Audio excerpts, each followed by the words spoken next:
बिहार की सियासत में एक बार फिर गर्मी बढ़ने लगी है और इस बार केंद्र में मंत्री और लोक जनशक्ति पार्टी के प्रमुख चिराग पासवान पूरी तरह एक्शन में है। जी हां, उन्होंने हाल ही में विपक्ष की राजनीति पर सवाल उठाया और आरोप लगाया कि विपक्ष केवल चुनावी हार के बाद बहाने ढूंढ रहा है। चिराग पासवान बिहार चुनाव को लेकर इस वक्त सुर्खियों में बने हुए हैं। अब उन्होंने हाल ही में SIR यानी विशेष गहन समीक्षा पर कहा, मुझे समझ नहीं आता कि विपक्ष चाहता क्या है। लोकसभा चुनाव के बाद यही लोग चुनाव आयोग के पास शिकायत करने गए थे। उन्होंने महाराष्ट्र चुनाव को लेकर भी काफी बातें कही। संसद के बाहर बोलते हुए चिराग पासवान ने इसके अलावा और भी काफी चीजें कही हैं। उन्होंने और क्या-क्या कहा है, चलिए आपको सुनवाते हैं।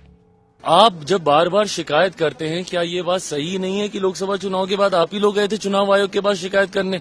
महाराष्ट्र चुनाव को अभी तक ये लोग गिनाते रहते हैं कि किस तरीके से वहां पे वोटर लिस्ट के साथ धांधली की गई, ड्यूप्लीकेसी ऑफ द वोट का बार बार ये लोग जिक्र करते हैं।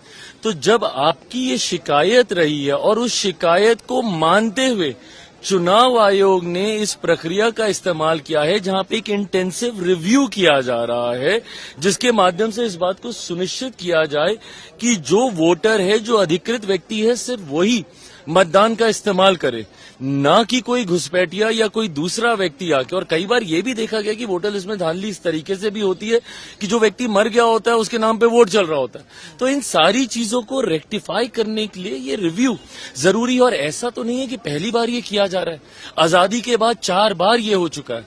और जब इससे पहले भी हुआ था, उस प्रक्रिया में और आज की प्रक्रिया में क्या नई चीज जुड़ी है, ये विपक्ष बता दे।